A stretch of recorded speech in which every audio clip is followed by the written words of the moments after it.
This happens a few years ago, but I have never been so mad in my life. I remember the whole thing. Usual cast. EM. Eggplant mouse. OM. Old man. OD. Other dude.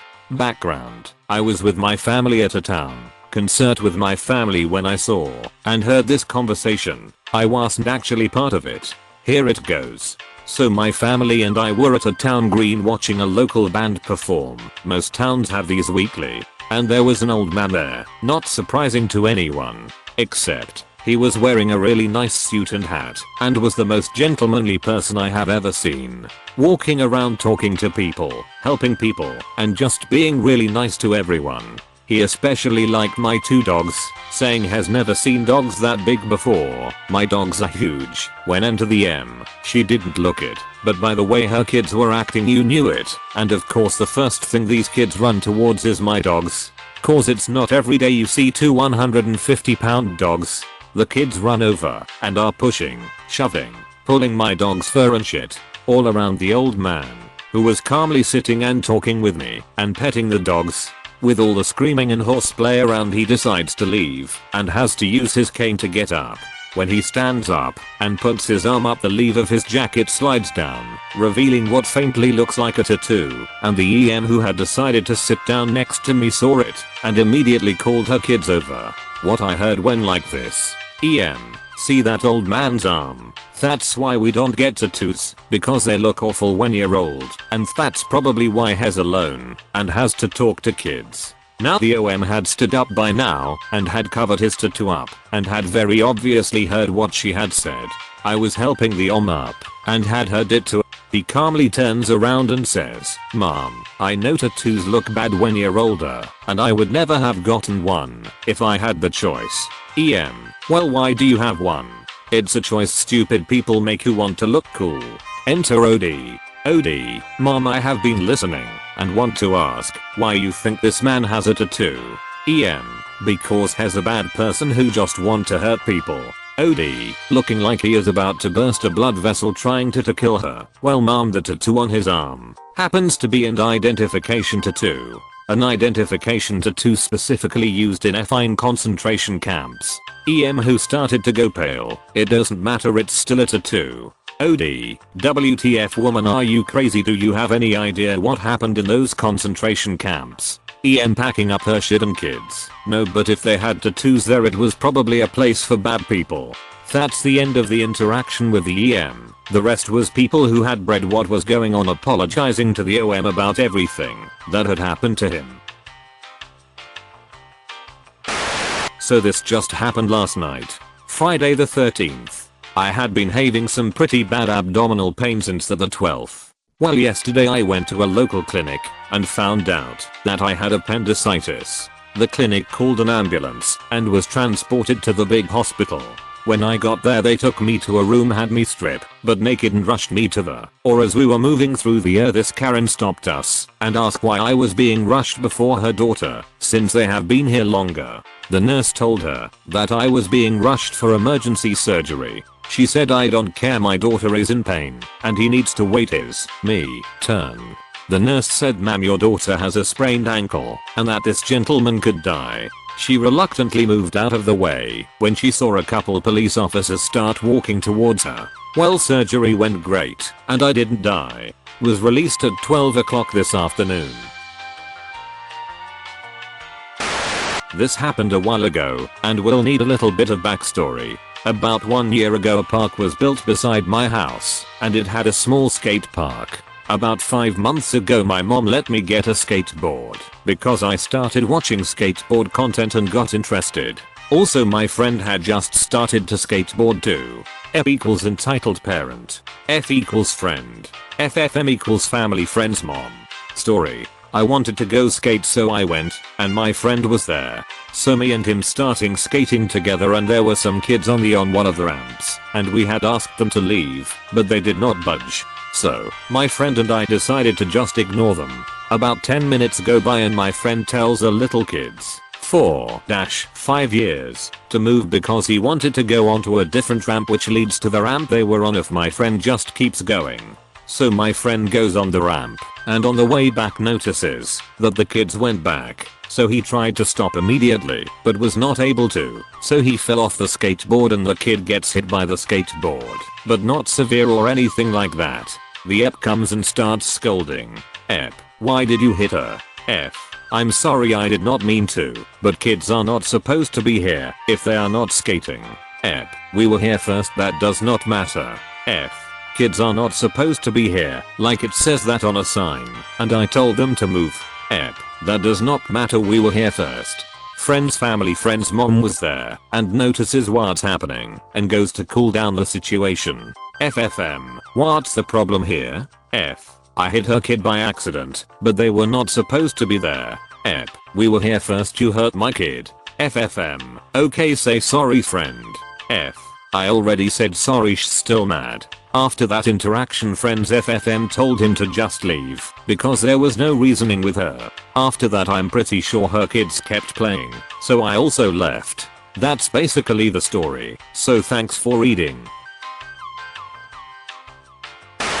Another long one, so consider yourself warned. I'm not a native English speaker, so it might be that I'm using the wrong term here. Liberal upbringing in this case means that the child can do whatever they want, as long as they're happy. This story happened to a friend of mine a couple of years back, so the conversation won't be a 100% word for word accurate. One day, my friend went to the supermarket, as people are wont to do, and there were quite a few people waiting in line as it was a Saturday. Waiting in line were, among others, an old lady, Ol, a teenager, T, and our entitled mother, M, and her entitled kid, Ek, with my friend being the first person in line after the person being helped at the moment by the cashier. So order of waiting in line, other person, friend, old lady, entitled mom plus kid, teenager. The old lady had to walk with a cane, and was patiently waiting behind my friend. All of a sudden, she feels something banging against her cane. She looks down and sees the entitled kid kicking the cane for some reason. The mom is busy loading her groceries on the conveyor belt / assembly line thingy. No idea what the correct term is for this, sorry. So she's not paying attention to the kid.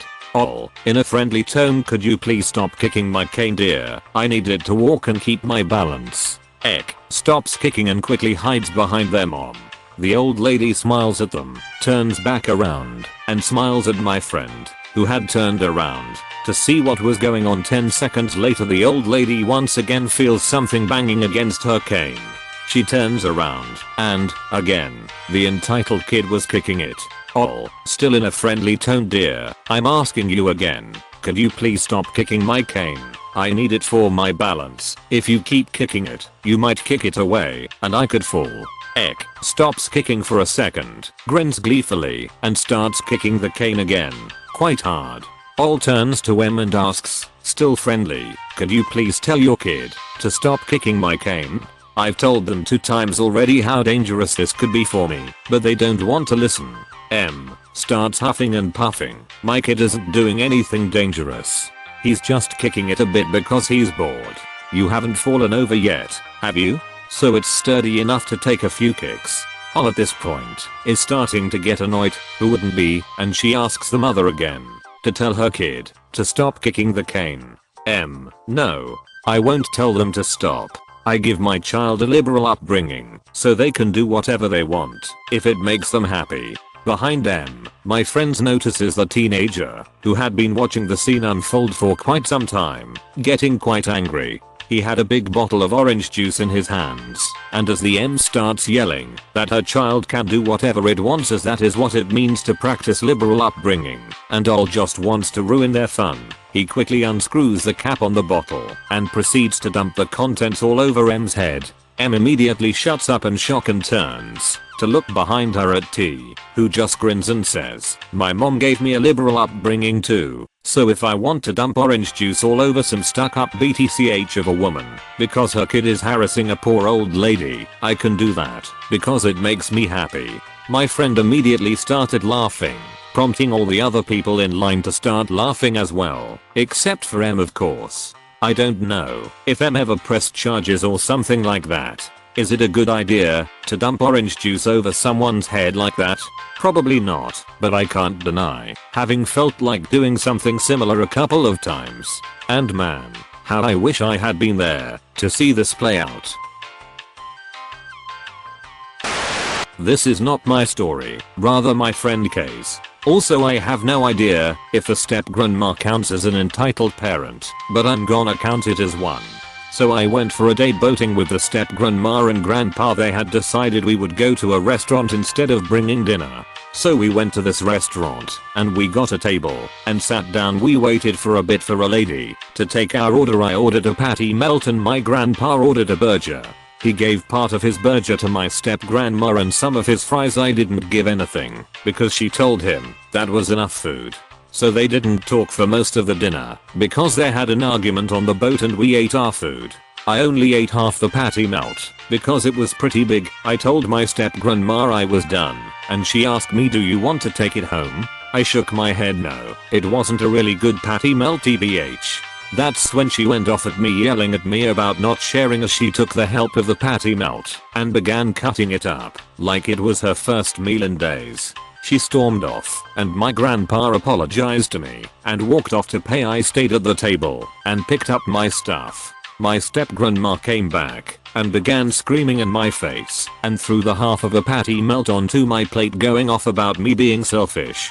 A stranger from another table came and told her to knock it off and tried to calm me down since I was now melt onto my plate, going off about me being selfish. A stranger from another table came and told her to knock it off and tried to calm me down since I was now in tears. I was only 13. I went to go find my grandpa and we both walked out of the restaurant. He said to her he wanted a divorce, and we got on the boat. After this it was a blur of screaming and me staring at the water crying as we went back to the dock. We made it there and got off me and my grandpa walked to the car, and my step-grandma stayed back and called my mom without telling her what happened. By the way, my mom then called me. I was crying and couldn't talk, so I gave it to my grandpa. We were in the car driving away. Now after the call he turned to me and asked if we should go back for her. I said we probably should. We went back to the house. After that my grandpa took me to my other grandparents who were only 5 minimum away. For more context, this wasn't her first offense, so the divorce wasn't that uncalled for. Cast. M equals MC. M. My town mayor, Karen. M. My mom. B. Mom's boyfriend. C1 C2. Cousin. Sheriff. S. To start this off, I live in a fairly small town of somewhere between 400 to 600 people, and there are no skate parks within hours of me, so I usually skate on the road in front of my house. It's not very long, but it's a decently steep slope, and it has been paved within the last couple of years, so it's insanely smooth. I decide to skate from a few yards up the road from my house, and I notice M is leaving the house with B, so I roll up to their car, making sure they see me, and grab the back of it. B drives slowly, because M gets nervous easily, but is loving watching me skate. We get maybe 10 yards downhill from my house, and I notice a car is coming from behind me, so B slows the car to a stop, allowing me to roll around the driver's side of the car and turn around to talk to M through the passenger window. We talk for about 30 seconds, only to notice the car that was behind us had stopped and was waiting for them to go, even though they were on the side of the road. This road is only wide enough to barely fit 2 vehicles side by side, but it's definitely possible. There are no lines down the center of the road, and the road hardly has any sort of traffic, so B waves at the car behind us to pass. So they know we weren't moving, but she refuses to pass, so M and I go back to conversing for another few seconds. Then I signal myself that they are free to pass. That's when I knew something was wrong. M pulls up beside M's car and states in her super Karen tone, "M, don't you think that's illegal? M, who are you? The cops?" M drives off, slowly, still mouthing off incomprehensibly. "M, if you have a problem, go get the cops." M squeals her tires to a stop and reverses back to where she had been faster than I've ever seen any vehicle back up. "M, what did you say?" "M, I said, if you have a problem, go get the cops." M, screeching, "Do you know who I am?" I'm president of city council CHAIRMAN *LONGEST title ever. Like she actually had a minimum of a 15-word title for her position of small town government. Oh that's right, you resigned from mayor after my mom cussed you out a few months ago, didn't you? She actually did resign from mayor because my grandma cussed her out in a city council meeting because she wasn't doing her duty as mayor and tried fining my grandma for something that was M's fault, but that's a different story. M huffed and is close to a Karen. Stomp off as you can get in a large SUV. She did that, speeding around 30 miles per hour down my 15 miles per hour road. After we saw her turn at the end of the road, I hugged Em and Wartnit, as I always do when I leave her, and she went on her way to wherever she went, so I skated back up my road to my grandma's house. She lives next door to my parents and me, to see C1 in the driveway, playing on his phone in his truck, door open, nothing out of the blue, and C2 on my grandma's porch sitting, smoking a cigarette. So I go to sit down on the porch near C2. I'm laughing about the situation, and he tells me he saw it, because it was clearly visible from where he was sitting. And as I start my joking rant about the mayor, I see two sheriff trucks speed past my grandma's house. Note, there are only 2 cops in my town, both of these guys. I start chuckling, joking about how they must have busted somebody for something, because we rarely see these guys out and about. I then see the mayor's car coming back up the road. She pulls into my grandma's driveway, gets out of her car. M to C1, have you seen any punk skaters around here today? C1, no ma'am, I haven't. Lying, though I don't really get into trouble, and I'm pretty good in the way of rules and respectful, so not lying at the same time. M walks closer to the porch, but just far enough that she doesn't pass the driveway. M to C2 and I, have y'all seen any today? Me, no ma'am, nothing around here. I'm honestly shaking, trying not to laugh and get into trouble at the same time, but she's clearly blind, because I'm well over 6 foot tall. I have bushy red hair, and at the time, I'm wearing a black and flashy yellow caution tape hoodie. I'm also pushing my skateboard out of where she could possibly spot it. Well y'all tell me if y'all see anything. She walks past her car. At this point, I didn't notice them pull in, but both sheriffs are in the driveway, and she talks to them for a few seconds, gets in her car, and drives off with the officers. I jump off the porch and half jog to C1's truck. He has his window down, but his door is now closed. Me, man, that was close. M on the phone. C1 had called her as she left, tell that BTCH to go on somewhere. C1, I know, she came in here, like she owned the place. Me, I know I didn't really do anything wrong, but I was scared asterisk I say with a half laugh. We chat for a minute or two, only to hear a speeding car pull into the driveway, as if they owned the place. I look up to see the door of the car open, only to realize who it was. Me, crap asterisk I say with a sigh. M literally jumps out of her car, and as she lands, she points at me and shrieks in the highest of all Karen screeches possible. You were the one skateboarding. Me, yes ma'am, I skateboard down this road every day. C1 gets out of his truck and points to the no trespassing sign we have posted clearly on a tree. C1, you can leave, you can't stay here, unless you have a warrant.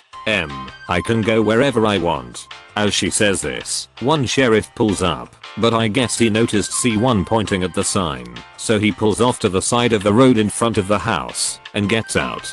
M still on the phone. Speakerphone. He has every right to skate on the road. You don't have to cry about everything.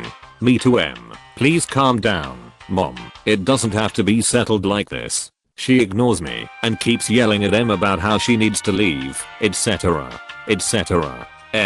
So whose car were you holding on to down the road? Me pretending to be oblivious. What car? Who was driving the car you were holding on to? Me, what car do you mean? You know what car I mean. Who was driving the car? The sheriff is walking up now, and talks to M.S. So what's the problem?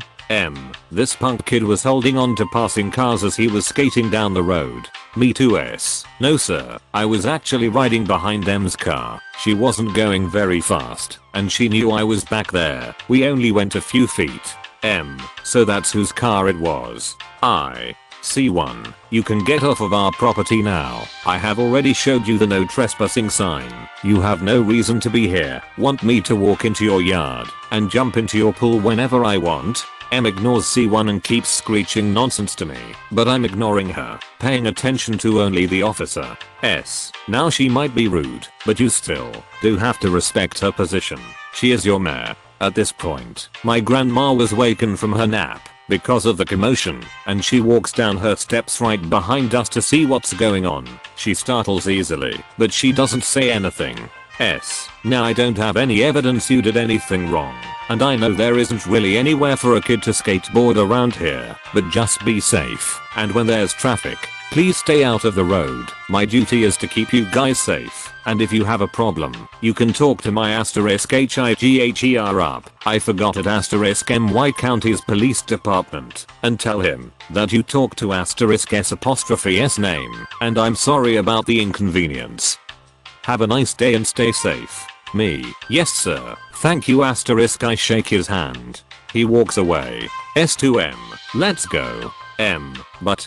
S. It's time to leave. M huffs and gets in her car, slamming her own door. She pulls off, speaks to the officer at his window, then leaves. S sits in his truck for a minute. Then S2 pulls up, speaks with him for 2 to 3 minutes, then they pull off. To this day, we still laugh about it, and months later, I still skate my road daily, with no signs of trouble.